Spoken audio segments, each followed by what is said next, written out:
intervene. I'll just introduce myself and then I'll hand us over to Nick, who will do the real meat on the bones kind of stuff tonight. So, my name's Paul, and I'm Parish Council Chair in Laneshaw Bridge. I'm the former leader of Pendle Council and also the Warden of St Bartholomew's Church.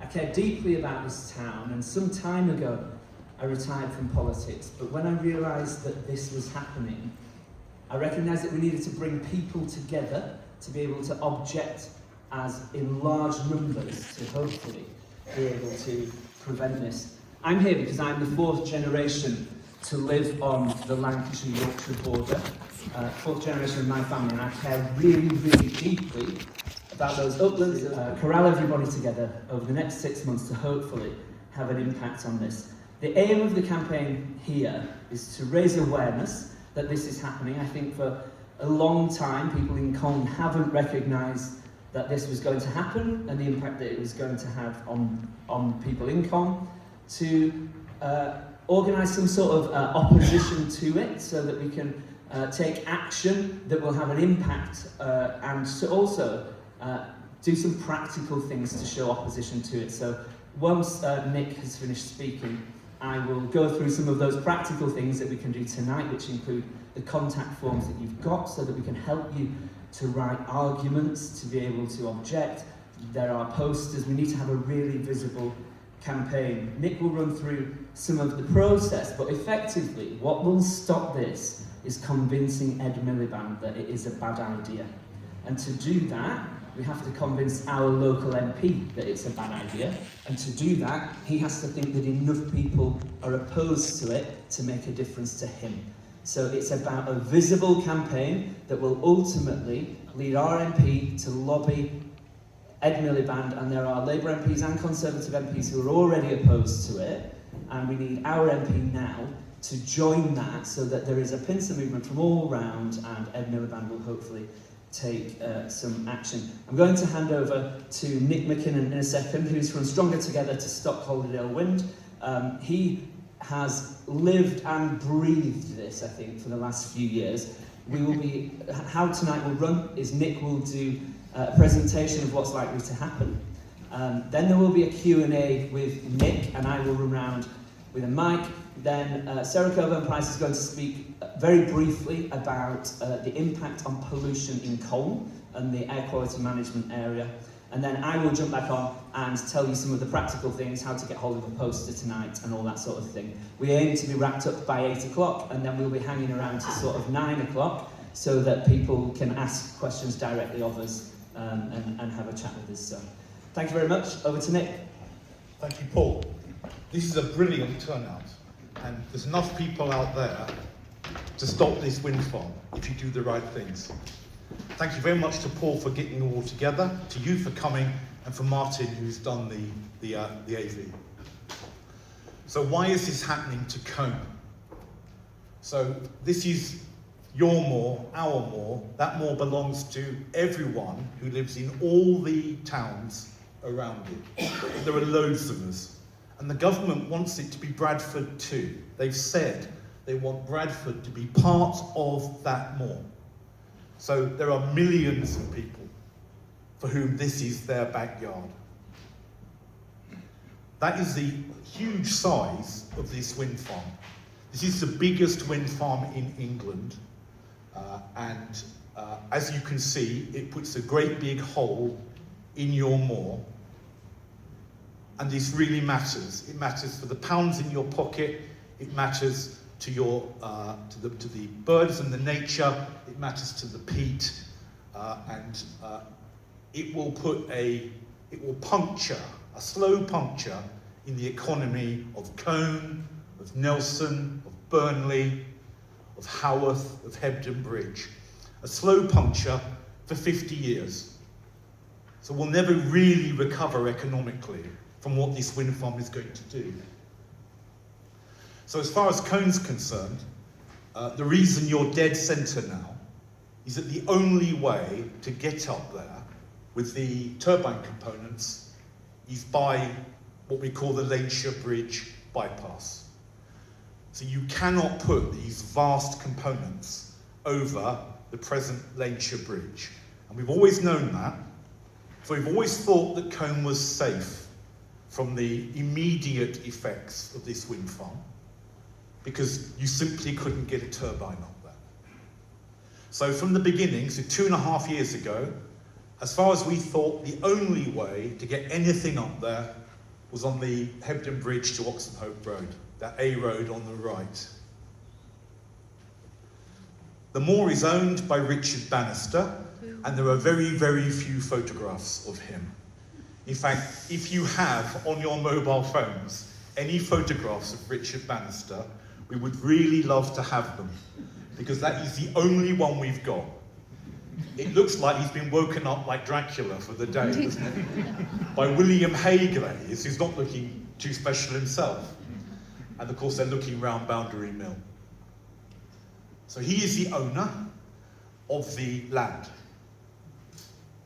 What we know from the accounts is that Richard Bannister gets £1 million a year, whatever happens, and he's been getting that. He's had 4 of those payments, with the 5th one coming up. People who know him, and we hope that someone in this hall tonight knows him better than we do, because he's very, very difficult to know and to get to. But people who know him say he loves the moor, he loves his shoot, and he's very much in 2 minds about the whole thing. But that man, Christopher Wilson, who again we'd like to know a little bit more about than we do, came to him probably about 3 years ago and says, I'll pay you £1 million a year while we see if we can get a wind farm built on your moor. And Richard Bannister knows better than any of us, and he knows better than me even, how hard it is to get this wind farm built. Richard Bannister knows that to the 5th decimal place, and so do his gamekeepers. So when he said yes, he thought to himself, they're going to give me £1 million a year, and it won't work anyway. But it is getting a bit closer now. I'll just tell you about Christopher Wilson. So Christopher Wilson is like the executive chairman, and he's the inventor and the founder of Calderdale Wind Farm Limited. He has never built a wind farm. He's a property developer, and he's part of what you would call the current gold rush in renewables. So people will say to you, but they've got to build these wind farms somewhere. But there is 10 times more wind queued up than even Ed Miliband wants. 10 times more. There's a massive gold rush to try and get part of this thing. There's no shortage of sites. Christopher Wilson doesn't really speak at the meetings anymore. He's found out that his consultants and the investors like it if he doesn't say anything at all. So that meeting that he was photographed at lasted about 2 hours, and he said 7 words in that time. So he's a non-entity. He's just somebody who's got access to the Saudi capital. He has persuaded the perhaps slightly naive Saudi investors to have a go at this. These are the consultants, these are the people who, if the company exists, it is just the consultants. It's a bunch of consultants and a property developer. The consultants do know what they're doing, up to a point. What they don't know is they don't know our moor very well.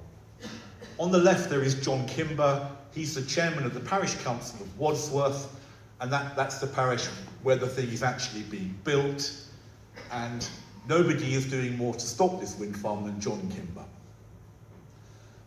Donald Mackay is there. He's the really clever consultant. He's a Scotsman. He's from the Outer Hebrides. He's built a load of wind farms, and he knows about how to deal with the peat. So the reason you're in this is that the only way up there is through Colne, and then through Laneshaw Bridge, and that is the kind of Laneshaw Bridge bypass. So these people can do what they like. So they'll have compulsory purchase rights over anything they need to get the thing built once they've got planning. So you cannot expect the farmers to say, no, you can't cross my land. That isn't going to happen. The farmers have to do a deal, or they have to accept compulsory purchase. So they're all under the cosh, and you can't blame them for selling out. Because if they sell out early, they'll get a bit more for losing what is their land. So that bypass has to be built. It starts at that gate on the road to Skipton, the A6088. And it goes down that concrete track. This will have to be about double the width. So the access track for a wind farm has to carry 200-ton loads.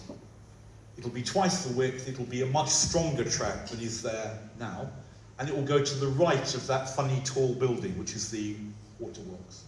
To the right of that building, and then looking back down the hill now, that track will come up the hill, over the top, and eventually it finds the bridge, the road from Laneshaw Bridge to Stanbury, and on the right, you may not have ever noticed, is a Bannister estate building called the Peat House, and that is where the track will then go straight up the hill, up over Crow Hill, into the turbine area. And that is the only way to get up there. So 2.5 years it's taken for them to work out that that is what they have to do. You probably know that that access track is going to be very difficult indeed to build. And we're on that, and I'm not going to talk about it tonight because it's a heavy technical thing. But that simple looking track there is not straightforward. So this is what's coming through Colne. Cllr of Halifax are absolutely the world leaders in delivering the components for a wind farm. And these things are now very big. So these are the biggest onshore turbines in Europe that's proposed. I mean, they're going to be standard, but they're big. 80-metre blade. And what you'd call that, 5 years ago, you'd have called that an offshore turbine. So these things are vast. They're like the ones in the North Sea that are going up there. And Cllr are really good at delivering them, often to Ireland, where there are loads of wind farms. And they can do amazing things. So you mustn't think that the bridge, the Lancashire Moor Road is going to stop them. The Lancashire Moor Road is fairly straightforward once you've bypassed Laneshaw Bridge. Some people say, oh, it's going to be great, they're going to widen the Lancashire Moor Road, it'll be a bit better for... They don't have to do very much widening. They have to do a bypass that won't be yours, that's a private bypass, and then the rest of the road, where it's straight and level towards the end, already works. So it's not going to get any better for the commuters. And you can see straight away that they cannot deliver these things through Colne by day, because it will mean the complete shutdown of the road system from Boundary Mill to the end of Colne, while they get the convoy through. So the convoy is going to have 3 of those blades, 3 sections of pylon, and it will have probably 2 sections of the big bit at the top, which is the transformer, which is very heavy. So there's heavy bits, which is the transformer at the top, and then there's awkward bits, which aren't so heavy, which is the long blades. So it's a convoy. It will go through between, I don't know, probably 10 p.m. and maybe 5 p.m., 5 a.m. the following morning. So it'll happen at night. So this, you might think that wasn't all that disruptive. It will happen when everyone's in bed. It will happen 34 times, spread over the course of a year. And when I first heard it was coming through Colne, like you, I thought they cannot get this stuff through the roundabouts. But they can. And they're used to dealing with roundabouts. So the thing comes straight over the roundabout. They take all the street furniture away, all the signage comes away. And of those 4 roundabouts through Colne, the one with the plumbing supplies in the middle is not the most difficult. The most difficult is the last one. And That's called swept path analysis, where you see whether the thing can get round. So that's my swept path analysis, and of course Cllr have done one as well. Better than mine. And so you can see the signage on the roundabout, that sort of ring of steel, so that all comes up. The thing goes straight over there, and you get quite a lot of use out of the cricket ground and so on, because the back of the blade can oversail. You saw it in that first picture. So it's supported with about 10 metres behind, and that back bit can go over a wall or something if it's in the way.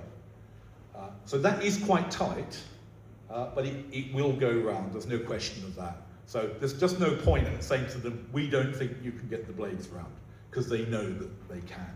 And now you know that they can, they really can do it.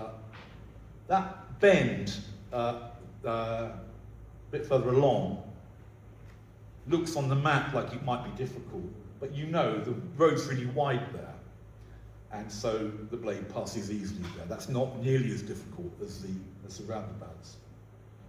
So those blades, if this wind farm is built, all that is definitely happening to Colne. There's no question about that. It is the only way to get there, and it's actually not that difficult in the way they think about these things. They think that Colne is easy, not difficult. They've done far harder things, as you'll see. There was another option. So when this thing started, it was all coming through Halifax. It was Calderdale Wind Farm, and it was coming through Halifax. Halifax is now almost completely untouched by this wind farm. The reason it's not going through Halifax is that you cannot get the blades through Halifax without doing that, which is an amazing thing to do, and that's Cllr again. And they can hoik them up to 60 degrees. And that did happen about 2 years ago through the Scottish town of Hoyk. And it was, I mean, it's amazing, isn't it? That is not, the blades you've got are 20 metres longer than that. So they're a third longer than that. And they could do it that way, but they don't need to do it that way through Colne. You know? It goes through flat through Colne, which means you can do it at night. So if you do it like that, you have to do it by day. So Halifax would have been completely shut down for a year, really. So you can do it by day. You've got to coordinate the police. It mustn't be too windy. That Hoyk delivery took 6 months. It was only 7 turbines. You've got 34 here.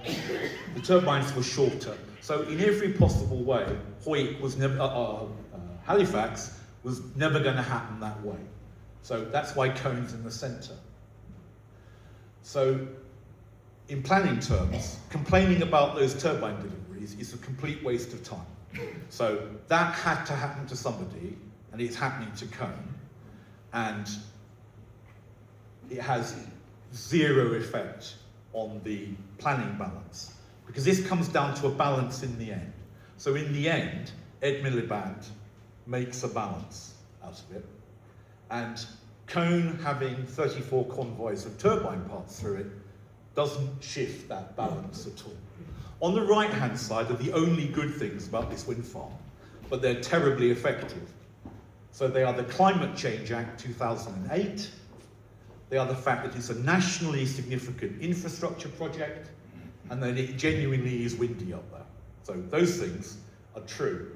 And when you see the project director, Christian Eagle, on the television, all he ever says, anything you say to him, he says, but it's really windy. And that is true. You can't argue with that.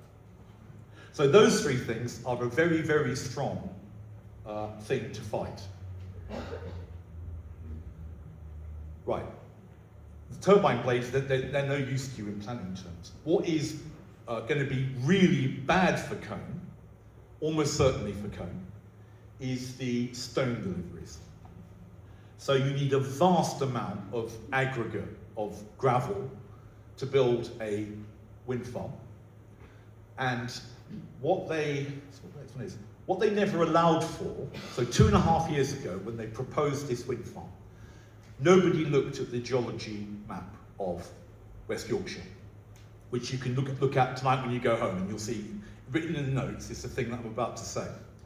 So West Yorkshire and Lancashire are built on millstone grit, And we're used to thinking that as a very strong and in fact beautiful building stone. So the whole of Colne is built out of it, and it's a superb building stone. It's easy to cut, it's not that hard to cut into blocks, and it's attractive. And it's strong in a block, but when you smash it down, and they do have to smash it down to like gravel, it turns into a gravel that is too weak and porous and susceptible to frost to be used for construction. And that is true all over Lancashire and West Yorkshire. So that if you build anything out of aggregate in Lancashire and West Yorkshire, you have to import the aggregate.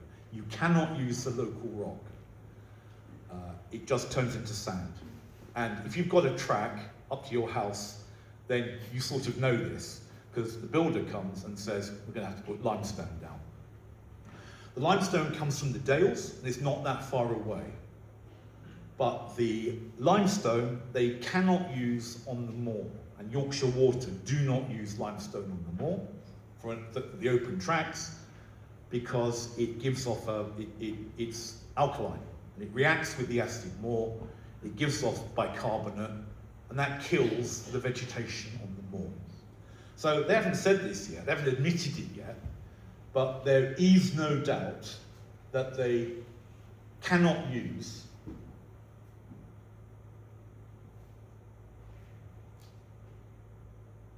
limestone.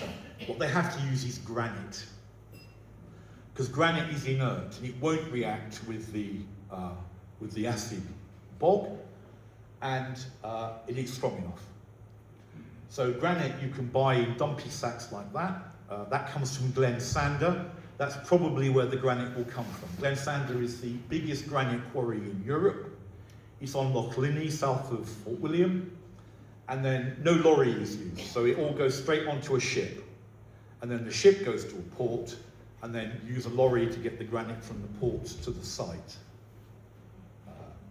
So that is the stone that almost certainly will come through Colne. And there's loads of it. So when it says 62,000 lorries, that's why there are 62,000 lorries. They cannot build it out of the on-site rock. In Scotland and in Wales, the wind farms are built out of the on-site rock. So all you have to do is bring enough in to get to the first little quarry, which is called a Borough pit. On site, you get enough stone to build the road to the first Borough pit, and then you build the whole wind farm out of the internal resources. And they cannot do that up on our moor, because the stone is not strong enough. It's not strong enough for the road surfaces, and it's not strong enough for the concrete. So all that stone has to come in, and that's very unusual. And it wasn't known to the developers when they started, and they still have not said, so we're in statutory consultation now. So your MP can ask them, is the stone coming through Colne? Is it granite coming through Colne? And they will say, we don't know. And that is not acceptable. And the planning inspectorate would say it wasn't acceptable. So you've got to bring the communities with you. And if you're going to bring the community with you, you've got to tell them what it's going to mean.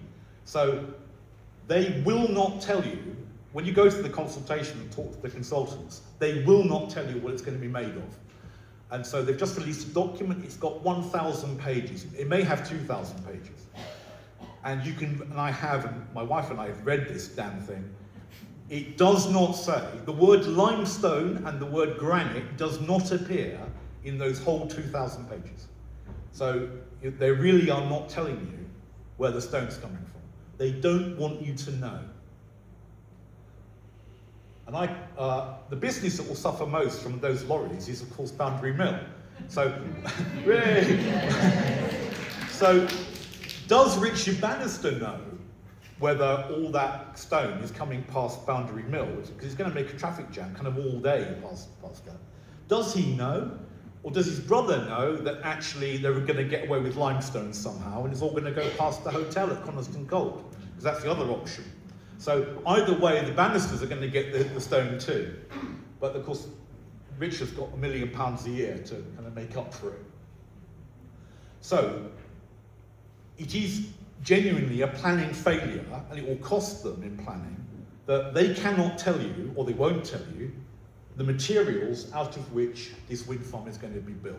So that is quite a strong planning argument. Turbines are not, but all that stone is a big planning argument, and that's partly why you're here, and you're right to be here, and it will matter, it will count. I'm not saying it's going to stop the wind farm, because it won't, but it will go in the balance, and it will shift the dial.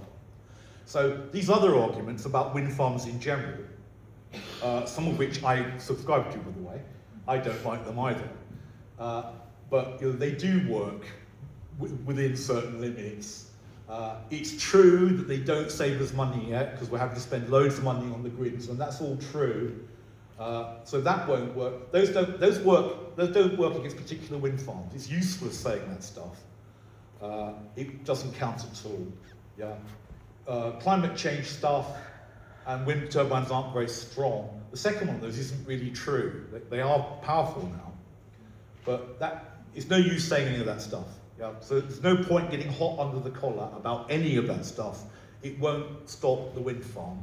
It makes the campaigning slightly harder if people go around saying that stuff, because the actual things that stop this wind farm are straightforward, rational arguments that are easy to follow and everyone agrees with. So that is a strong planning argument. So that's your Colne argument. And the word you use is disproportionate. So this is not, all that stone having to be imported is not proportionate. And they didn't even realise they had to do it when they started. And that is a fact that you can read in the scoping report of 2023. They did not know. They thought it was going to be built out of stone quarried by Halifax. And they have not told you what this is going to mean. And here we are in statutory consultation, and the application goes in November. So that, I promise that has shifted the dial slightly. So that granite, that 62,000 lorries loads of granite, is definitely a big contribution to making that balance tip. But on its own, Colne on its own, has got absolutely no chance of stopping this wind farm. It doesn't matter how angry you are, it won't work. They will tell you to suck it up. So what you have to do is work with everybody else, all around the moor, because this is our moor. And there are loads of towns and there are loads of people. So there are loads and loads of people like you who are looking to see their moor being taken away, and it does make a difference, even if you've never been up there. It makes a difference to the people who might buy your house. It makes a difference to people who are moving into the area to work, to set up businesses and so on. Because it's a great place to live, and one of the reasons it's a great place to live is that moor. It's the amazing access to nature. So what's up there? So that blue outline is the outline of the moor, and that is the special protection area for birds, and it's the special area of conservation for peatland habitats. Those are international designations, and they are under international law. So it's not bad. Those are international reasons why this wind farm should not be built. And there are people all over the world looking at this very wind farm and Colne and thinking to themselves, so are they going to go back on the SPA and the SAC? So do the peat first. This is a special area of conservation for peat. It's international law. It was European law. It's called the Habitats Directive. And when we did Brexit, it came out of European law and was written into British law. So Brexit doesn't really make that much difference. The law is still there. The question is, and this is what the present Labour government has done this, and the developers were counting on a Labour victory. The question is, to what extent they can fiddle about with the peat on the moor, so they can what they're going to say is, we've made it better. That's what they're going to say. And they're very practiced at this. They've done a lot of peat. So that Airedale is tied to an avalanche probe, and this is the avalanche probe. When you're in an avalanche, God forbid that any of us ever are, you deploy this thing quicker than I'm doing, because the person you're trying to save is going to die in about a minute. Yeah, there it is. So that's it. So you buy these on eBay from people who've stopped skiing. Yeah, as you see, that's 3 meters down to there. And so it's right in, so it's right up to there. And I don't like to put it all the way in, because it's very, very hard to get it out. You have to be like a weightlifter. You have to do a squat like this. You pull it, and you hope to God it moves. And I've broken once, it's my second one. So there, the peat is basically 3 meters deep. That's really deep. And that peat is carbon. So if you dig it up, it turns, if you let it dry out, it turns into carbon dioxide. So one of the strongest arguments against any wind farm on any peat, let alone the special area conservation, is it's quite difficult to pay back the carbon dioxide that you've released right at the start by digging up all the peat. Now they're very practiced at that calculation, and they already know that they can win that calculation argument about carbon dioxide. But this will not be clean electricity. This is dirty electricity. It's quite a lot of carbon dioxide. If you built the thing on mineralized soil, no peat, there wouldn't be any of that problem. And that would be genuinely clean. So any electricity you generate by wind on peat is not that clean in carbon dioxide terms. Right, the peat's variable in depth over the moor. And sometimes you poke this thing in, a sharp end, and it doesn't go in at all. There is literally no peat. Sometimes you get it all the way in, and then in places it's 5 meters deep. So it's really variable. The developer's problem with the peat is when it's about halfway up. Because if it's halfway up, if it's like 1.5 meters, then they have to dig it all out to build the road. And in quite a lot of the moor, that is how deep it is. So they've got to dig the whole lot out, and as soon as you dig peat up, it stops being a wonderful natural thing that's keeping the birds alive and keeping the carbon out of the atmosphere, and it immediately turns into industrial waste. That's how it's classified. So once you dig it up, it's industrial waste, and you've got to put it somewhere, and they cannot afford to take it off the moor. They can't afford to dispose of it. It's just too expensive. So if it's 1.5 meters deep, they've got to dig it all up and dump it somewhere on the moor. If it's 3 meters deep, up to the top, they can float the track, providing it's not too steep. So on a flat place with 3 meter deep peat, you can do what's called floating the track. They say floating the track is good for the environment, but what it really means is floating the track means we haven't got all that industrial waste. And you can float a track. It's been done all over the world. It's not uncommon to do that. But you can't float quite a lot of the tracks up on that moor.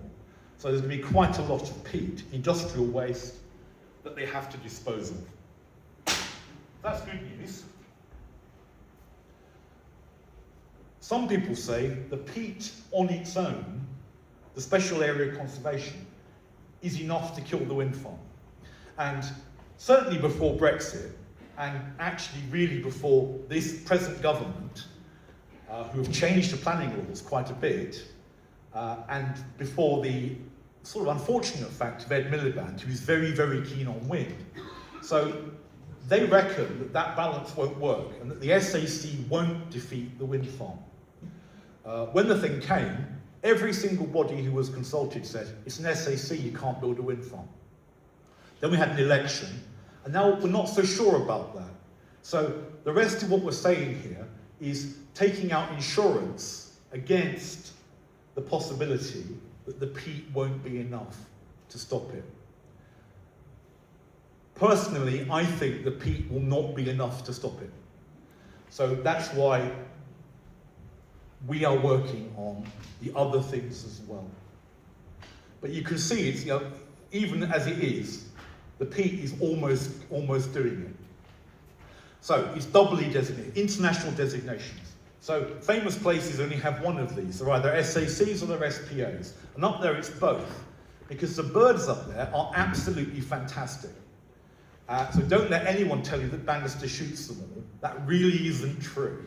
There's only one sort of, he shoots the grouse, but there's only one sort of other bird that grouse moors are accused of killing deliberately and illegally, and those are hen harriers. And Bannister presently, and maybe never has, he's not shooting the hen harriers. You see them up there. If you want to see a hen harrier, the only place you'll see one around here is up there. So they are there. These are curlews, though. That is a vast number of curlews, and you hear them all the time. Anyone who goes up there can hear and see a curlew. It's not like it's hard. They're a major component of what's up there. So this is not like amazing bird watching territory.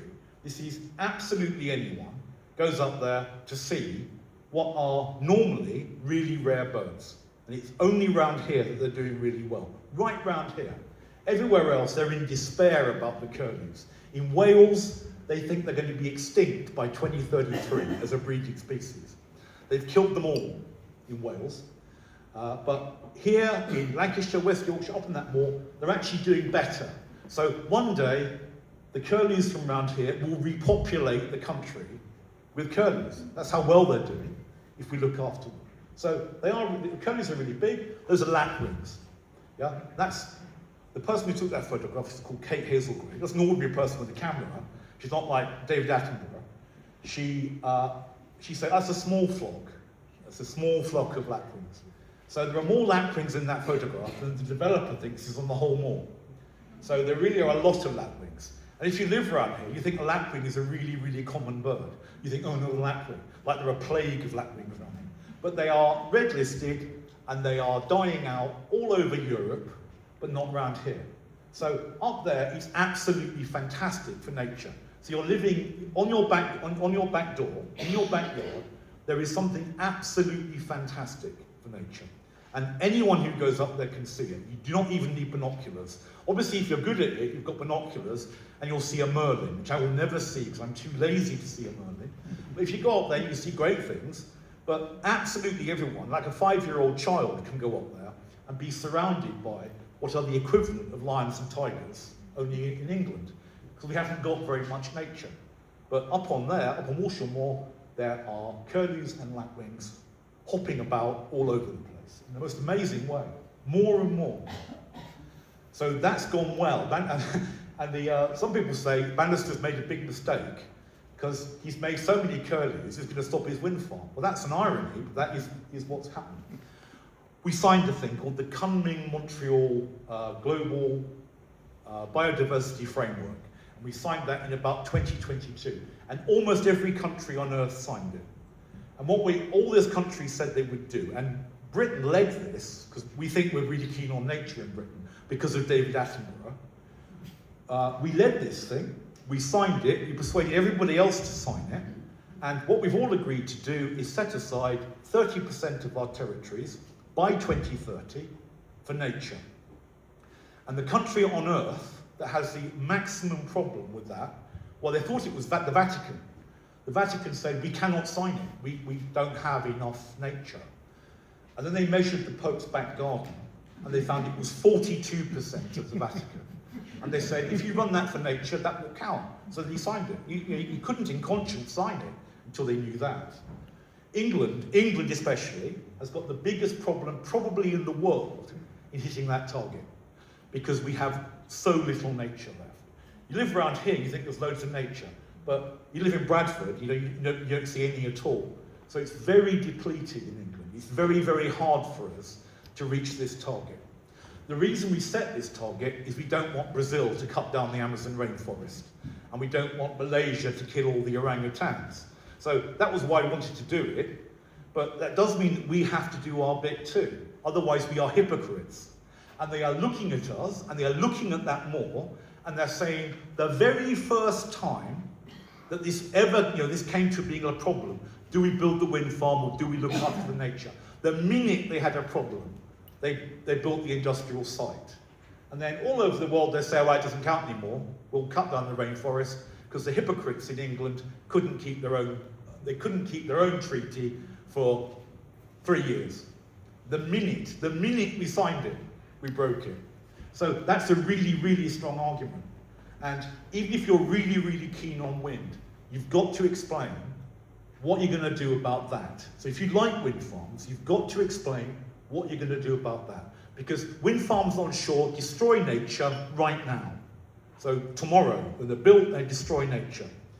And then, of course, climate change will destroy nature, but it won't do it right now. So we have a nature crisis and a climate crisis. And they're two things, and we're trying to do both. But you can't do it if you're going to break up the SACs and the SPAs, because they are the backbone of our effort to get to 30%. So where we are is 7%. And that's all the SPAs and all the SACs. So all over the country, DEFRA, who don't want this wind farm, all over the country, DEFRA are trying to persuade farmers to say, for 20 years, I won't build on that bit. So it's much weaker than the SPAs and the SACs. And that's just to try and get to 30%. So, again, the SPA should have stopped the wind farm. It would have done before 2020, 2016. It would have done before this present government and its decisions it's made on planning. Probably it still will. Probably the SPA will hold as well. But it's not certain. So, with the SAC, the Kunming-Montreal Protocol, the SPA, all that granite that no one expected, that's probably enough. Friends of the Earth. If you like wind farms, and Friends of the Earth love wind farms, and they're right to love wind farms, that's the Friends of the Earth study. That map goes all over England. That's the Friends of the Earth study of where it's sensible to build a wind farm, because it's quite windy and it's quite close to the substation, and it's not protected. So Friends of the Earth simply don't think that there should be a wind farm up on Walshaw Moor. They're really, really keen on wind farms, and it's really, really windy. But Friends of the Earth do not think that there should be a wind farm on Walshaw Moor, because it's an SPA and an SAC. And they go a bit further than that, and they put a 2-kilometre buffer around every SPA and SAC in the country. And when they've done that, they've got the blue areas left over, and there's loads and loads of room for wind power. So if you like wind power, there's plenty of places to put it. But even Friends of the Earth wouldn't put it on an SPA and an SAC, because they are friends of the Earth. And an SPA and an SAC are where nature lives. So that map, remarkably clear east of over Bradford Way as well, that map is one of the strongest arguments against the wind farm, because they are the strongest advocates of wind power, and they've never thought there should be a wind farm up there. The other reason is it's miles from the substation. 18.4 kilometres. And the Friends of the Earth study says plug them in within 5 kilometres. So all those blue areas are within 5 kilometres of the substation. Right, this is the last argument. We all live in Bronte country. It's been called Bronte country for about 150 years, since 1888. And although you might think of Bronte country as being a thing that's like to do with Haworth, because that's where they lived, those 3 women, and particularly Emily, were absolute pioneers of access to the moor. So Emily Bronte went everywhere on the moor in a day. She always got home in a day, which is what we all do. All of us who walk on the moor, it's not like that hard. It's not like a 5-day expedition or anything. You can just see it's a nice day, put your boots on, and go for really quite a long walk, seeing all that nature, and then get home. And it probably won't kill you, like the Lake District might, or Scotland might, or Wales might. So you can learn to do it well on Walshaw Moor, and then if you're keen, you can go and do things, harder things. And all of us who mountaineer, rock climb, we all started, as teenagers usually, doing quite easy things on our own. So it's really good for that thing. They don't need to stay at home on their computers. They can go for a walk on Walshaw Moor, and they probably won't die. And you've got total access. So this access was fought for and won by the Labour Party, and it took 70 years.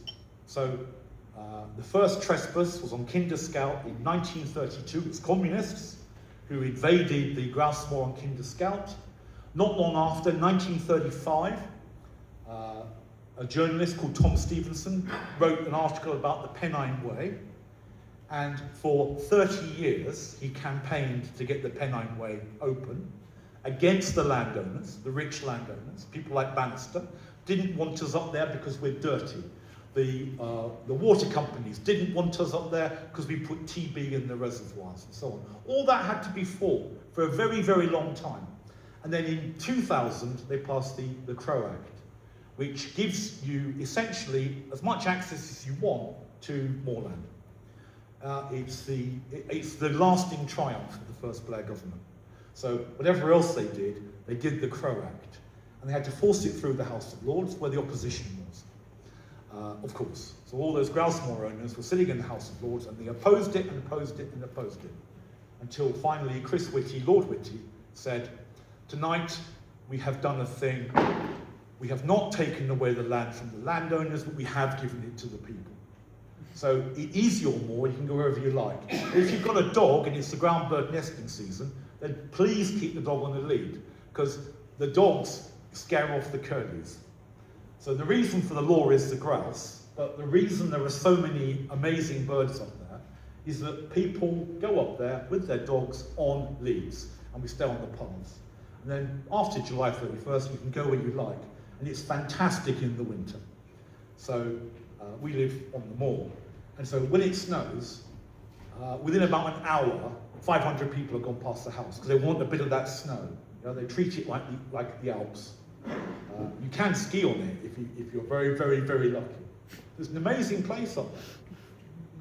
And it has amazing things. There's dove stones. You probably know them because it's your side of the moor. That's an amazing place to take your young children. And there are little bits of caves and little bits of rock climbing and so on. So it's absolute focus. There's a stonking great wind turbine going next to that. It's one of the most amazing places on the moor. You see, that's a golden plover. That's an amazing thing to see. I haven't seen very many. I've seen more in winter than in their golden plover summer plumage. But there they are. It's a really rare bird. They're hopping about up there, vast numbers. And of course, there's been a film, many, many films of Wuthering Heights. So that's us doing the Kate Bush dance above Haworth in 2025. So we're going to do that every year now. Double as many people this year.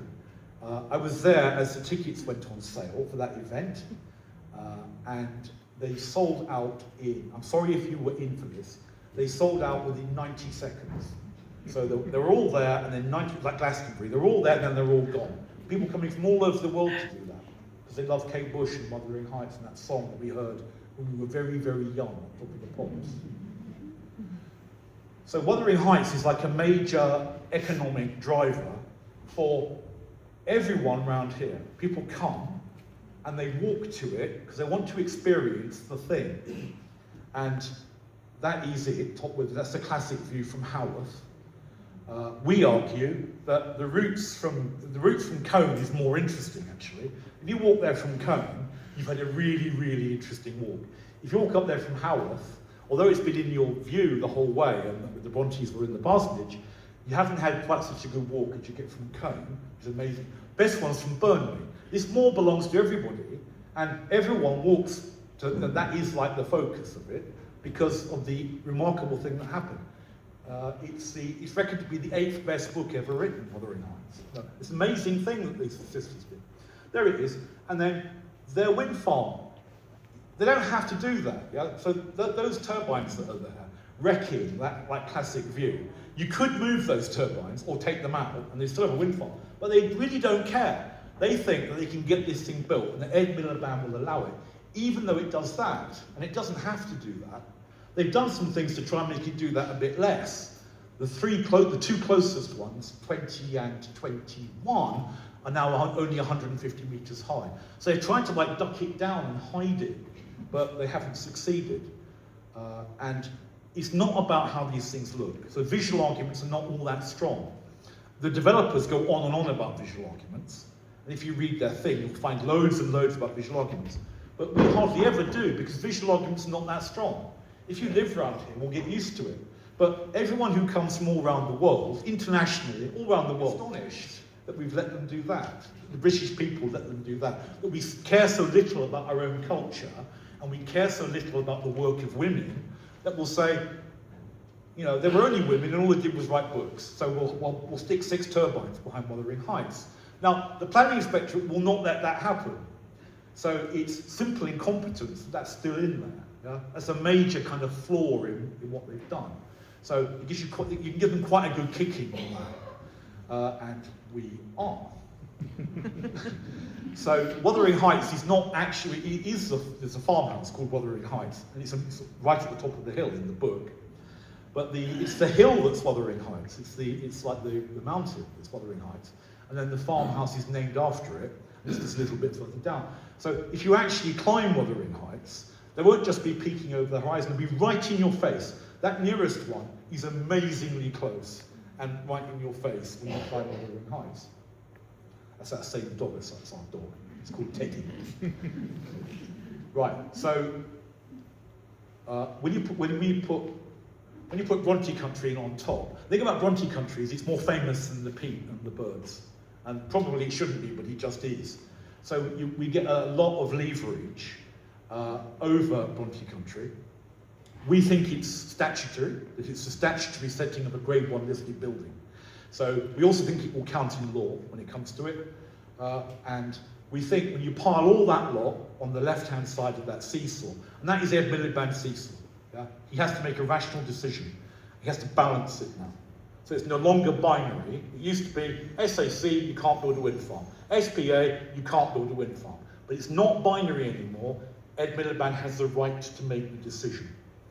So he's looking at that balance and he's saying, he still might do it, and I'm afraid he will then be in court. I mean, because it won't be a rational decision. So a lot of the charities and so on, the RSPB and so on, the Bronte Society, will all clubbing together to have one more go against the decision, because we would say that it was irrational. I think we think it won't get that far. The planning inspectorate are already quite pissed off with Calderdale Wind Farm Limited. They're not doing the consultation properly. You've seen that in Colne. You don't even know what things can be made of. You don't know whether all that stone's coming through Colne or is it limestone from the north. And you should know by now. This is statutory consultation. Your MP should know the answer to this question, but he does not and cannot know the answer. They haven't told him. So for loads of reasons, it's not being very well planned either. The thing's been incompetent from the start, and it's been catching up in its own incompetence. It's slightly less incompetent now than it has been. I would say that's probably fair enough. And we're working our way through the latest thing now to find all the mistakes. Which is quite boring work, because the mistakes don't really matter. What matters is, it's an SAC, it's in Bronte Country, the Cunning-Montreal Protocol, it's an SPA, and there's a whole load of stone coming through Colne, and that was never anticipated when the thing was started, and you still haven't been asked about it. So all those things matter. All those towns around the outside matter. It is our moor. There are millions of us, once you include Bradford. And if you don't immediately think that Bradford is in Bronte Country, and you might not, the government has said that Bradford is in Bronte Country. And they've opened a gateway nature reserve just above Haworth, and explicitly it says that. This is designed to give access to the SPA and the SAC and Bronte Country for the people of Bradford. And there's a lot of people in Bradford. So all of us are together in keeping this moor going. I think this is the number one reason. I love the birds, and I love the fact that a teenager can start in Colne and walk to Hebden Bridge and then come back on the train, and they've had a really exciting day, they've done it on their own. And I think that's really important to me. But actually, the really, really important thing is the economic value of that moor. So that's Hebden Bridge in 1962. So Hebden Bridge was completely broken when the mills closed. Much more broken, really, than anywhere else. That's Acre Mill, where they made asbestos. That site is still there. That's a bit more of Hebden Bridge. We think of Hebden Bridge as a glamorous and amusing place, but it wasn't in 1962. and it was smoky as well, of course. And the farmhouses were not in good shape either. And the council wanted to demolish it totally. They thought, well, these houses are not fit for human habitation. They've got outside loos, so we'll demolish the whole lot and rebuild in concrete. So what they were going to do in Hebden Bridge was build a council estate. The council was going to build what we would call a council estate. And instead of that, an absolute hero called David Fletcher, who was not a hippie and not a lesbian either. David Fletcher was like us, most of us, all of us. And David Fletcher chained himself to trees and so on. He did all those things that we think the hippies did. But he was a local resident. And he stopped the council from knocking it all down. He said, what we will do instead is we will restore these buildings, we will repurpose it, and we'll find a new way of Hebden Bridge being a place where people want to live. I'm only mentioning it because it's really famous, Hebden Bridge. So what they did in Hebden Bridge was they came back from a long way down, and they made it into, such a desirable place that it's quite difficult to live there now. It's expensive. Whereas, you could buy a house in Hebden Bridge for £100 or less when they were all falling down. So David Fletcher did this thing, and he said these slightly unpleasant things about the situation. Yeah? It was famous for a place where people wanted to leave. So the old people stayed, and then the young people would get up and go, they just left. What he said was, only the old people and the dregs were left behind in Hebden Bridge. You couldn't get a mortgage on a house in Hebden Bridge. So, the individuals couldn't do them up because the Halifax wouldn't lend on them. And then Fletcher said, no, we're going to think about this in a different way. So our resources are history, heritage, character, the Pennine countryside. So all the resources that moor gives Colne. And you've got one of the most beautiful high streets in Britain, really. I'm always amazed by Colne. It's an amazing place. And you've got all that, and you've got your moor. And that will attract visitors, and of course you want tourists. But it will also attract, more importantly, new residents. So new ideas, new blood to put money in the pot and start to make the place work. So this is not top down, this is bottom up. This is not the government saying, we're going to come in here and give you £5 million to rebuild the shopping centre. This is you, in your communities, making them better, which is what you have done in Colne as well. This isn't just in Hebden Bridge. All around that ring, the communities have done this thing. They've come back from absolute disaster when the mill's shut. And this is now a great place to live. You can tell that I don't come from around here. I'm Yorkshire in law. But I'm constantly amazed by the towns around the ring, just as much as by the moor, really. Yeah, he used to chain himself to trees. He wanted it, yeah, and then, the council couldn't build the houses because they couldn't find an economic case for it. So they made a committee. There it is, ordinary people. There weren't hippies. A mill manager, a joiner, a secretary, a petrol pump attendant. No professionals, no architects, no planners, because there weren't any living in the town. They had to do it themselves, and they did it themselves. And then they said, we've got something that other areas have not got. Yeah, we've got this idea of a Pennine Park. In the middle, an unofficial national park. And then the towns around it are the Pennine Ring, and Colne's in it, and Haworth's in it, and Hebden Bridge is in it, and we're all in it together, and it's our moor. And he thought of it as like the green in the village. So that the houses were built round the moor, like the green in the village. And it was everybody's moor, and we shared it. In 75, you couldn't go up there much, because the predecessors of Bannister, Baron Savile's gamekeepers, didn't want you up there. After 2000, you can go up there whenever you like. And the Labour Party did that. So the money, that's where most of the money is going to go. That's the connection, that's the electrical connection to get the power off the moor. It's 18.4 kilometres long, and no one can say it's going to be less than £150 million to build that connection. The budget for the whole wind farm is only £274 million. So that connection, because it all has to be buried, that connection is, no one understands how the price of that connection is. I think we think that if they get this thing, then the bill payers will subsidise the connection. So the Saudis are not going to pay for that connection. We will pay for that in our bills. We pay for the whole thing in our bills, of course. These things are not cheap. Yeah? The wind is free. To build the thing is not cheap. But really the big thing, and the reason that we will fight and we will win against this, is that it puts a slow puncture. You can see it putting a puncture in the kind of a major asset that you don't even realise is one. I'm stopping. All those things, well, literally at the end. All those things, yeah, we win. And you will help us to do it.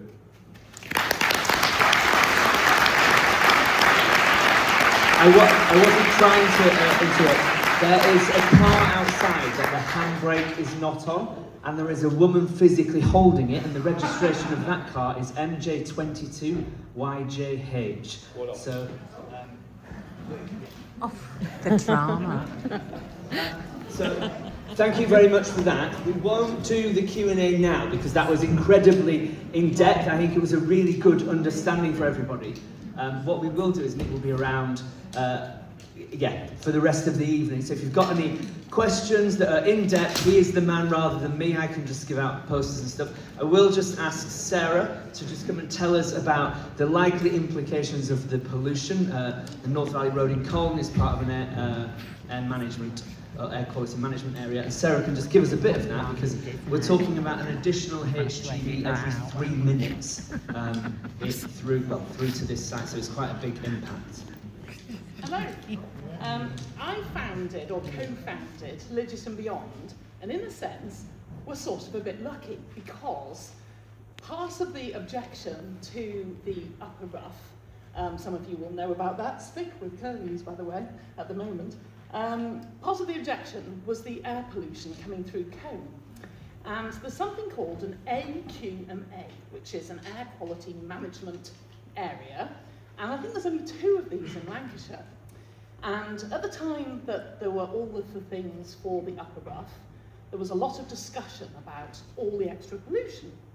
And this was continuously monitored for 24 hours a day. And I'm so fortunate that I've spotted in the audience our super legit and beyond nerd, Dr. Mark Turner, because he looked at all of the analysis and it was way, way, way over the accepted levels. Scroll forward to around the time of COVID and the online continual analysis of this monitor on Windsor Street, it failed. So Pendle Council sent a chap several times a week to measure it. And this all came to Policy and Resources Committee, and they said, you know what, it's miraculous, everything's fine. Everything's fine. We're going to get rid of the AQMA, we've got the evidence. So I wrote to Dr. Turner and I said, really? Why suddenly everything's fine? And he said, what'll be happening is they're sending a chap, presumably a chap, at a convenient time. You wouldn't go in the rush hour, would you?